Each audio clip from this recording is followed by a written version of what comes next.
questions for Coach. James, you mentioned yesterday that you go back and look at Iowa's trick plays on film. You sort of look at your games against Iowa too, and since they don't change much from year to year to game plan for a game like this? Yeah, we look at all of it. We probably want to move farther away from these guys in the future. We look at all of it. We go back and watch, obviously, our games, especially because there hasn't been turnover on the staff, their staff, but they're also looking at us differently because we've had some changes. But yeah, we look at it all. We go back and obviously look at games from this year, look at the late games from last season, bowl game, and then obviously, our previous games. Usually on special teams, you have a lot less kind of reps to evaluate. So that's where you really will dig back a couple of years, especially if it's been the same coordinator. James, Kalen King burned his red shirt on Saturday. You set a high bar for him back in the spring. What has he done since that point to kind of continue validating the early success that he had? Yeah, he's still a true freshman that's getting better, and he makes plays, and he's extremely competitive. But there's still things that he needs to learn. To have a chance to get significant playing time and kind of make the move there, just in terms of the level of consistency. That's really what it's about. It's who do the coaches and their peers feel like has earned the right to consistently be out there based on their actions. And Kalen's done some really good things as a young player through spring ball and through training camp and even for this season. But he just needs to do it on a more consistent basis. And then I think the other thing that we're trying to get through to a lot of these young guys is special teams. You guys have heard me tell the story 1,000 times, but Grant Haley, as a young player, gained a lot of his confidence through special teams as his defensive reps grew. And that's what I'd like to see for Kalen. Kalen should be starting on 3 units on special teams right now, but he's not. And that's something I think that he can work on.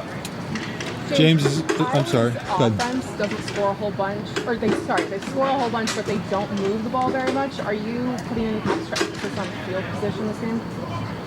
Well, yeah, but that's because of the turnovers that they get. So they're in a great situation because they're doing what they can do with the opportunities they get. They get the ball in short fields, and they've been able to turn them into touchdowns. So that's a positive for them. It's hard for me to kind of talk about more than that because they have done what they've needed to do with the situation that they've been in. James, along those lines, we see you guys working on ball security every time we're at practice. Is that amped up at all this week, facing an opponent that's forced so many turnovers, or is there more of a getting the message across? No, we literally, and I've never, any other place I've ever been, except obviously at Vanderbilt and here, we do a specific ball security drill every single day, always have. There's always times where the coordinators will come to me and say, hey, during that period today, I'd like to do this or do that. That's a non-negotiable. There's a lot of things that we'll discuss and modify. That's not one of them. So we continue to emphasize it. But no, it's not different this week. I have talked about it in the meeting, that's been a huge part of their success this season and a big reason why they are where they are. So we've talked about that, but nothing in practice has really been different. Is it going to be weird going back out on the road again, first time in a while? Just pumping in the crowd noise as well, just that environment on Saturday? No, it's been, how many weeks, 2-3 weeks? Been home for 4. Huh? Been home for 4. Oh, well, I guess it has been on. Yeah, I don't know. No, not really. James, if I could go back, I don't want to assume anything, but it doesn't seem like you're trending towards burning a lot of red shirts with this freshman class. Does it feel a little bit different than freshman classes in years past in terms of that volume, and how does that maybe impact personnel plans moving forward when that many guys preserve a year of eligibility? Yeah, I'm not sure. It's interesting. Sometimes you guys will ask questions and it triggers kind of a thought for me. I want to go back and look at that this year compared to previous years. I'm not sure on that. I think a little bit too is the way our schedule played out. We typically would have different out-of-conference games to open the season. We got one of the most challenging schedules in college football. So that may factor into it, but I'm not sure. I wouldn't necessarily say that this freshman class feels different than others. I think a lot of it is the schedule, but it triggers the thought that I want to go back and kind of study this class compared to the last few. What are the triggers for you go into a game with a plan for how you want to attack a defense or an offense, and it doesn't work, or it does work, but then you're down by 14 and running the ball doesn't make sense anymore because there's 5 minutes left? What are the triggers for we're changing our approach to what we're doing in the middle of a game, and how do you get a team ready for those moments? Yeah, I think that's a good question. You know, in terms of getting the team ready for it, besides 4-minute and 2-minute when it distinctly changes, I don't know if we necessarily do that, and I don't even know if we necessarily want them to know that. We would just manage that from the sideline and how we call the games or when we get the plays in or the type of tempos that we use. So 4-minute and 2-minute specifically, we're doing that. Besides that, we're trying to manage it as coaches. Obviously, being on the road has elements, but yeah, I think that's something that we'll try to more manage. I don't really want the players kind of understanding some of those things. I just want them going out and compete. James, we've seen Mike Yursich, step out there and play quarterback a few times in practice. How does his hands-on approach kind of work with this offense and the way he's I'm not following what you mean about playing quarterback. cornerback?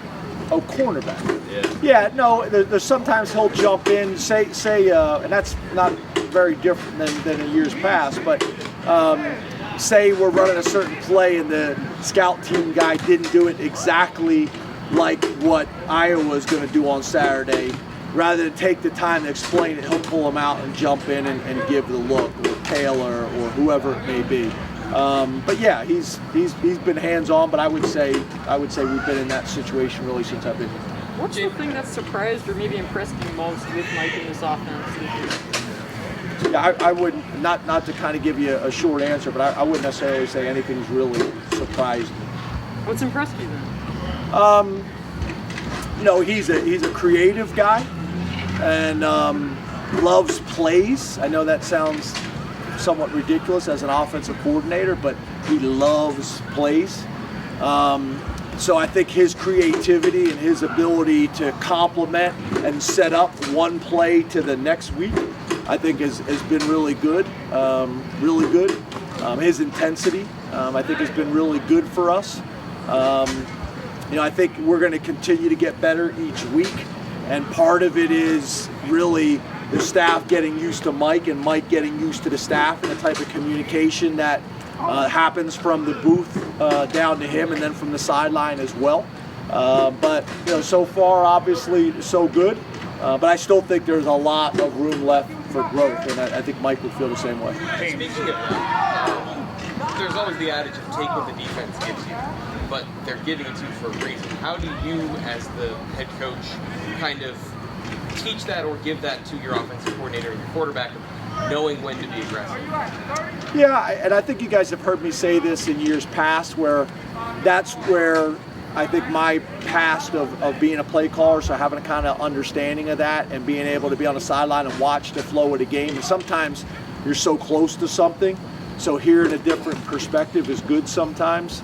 It's kind of reminding, hey, we need to push the ball down the field, or they haven't stopped the run yet. Let's get back to the run, or things like that. And I've always done that with the coordinators, is reminding them. Or you had some plays that you were successful with in the first quarter, the first half, and we haven't gone back to it.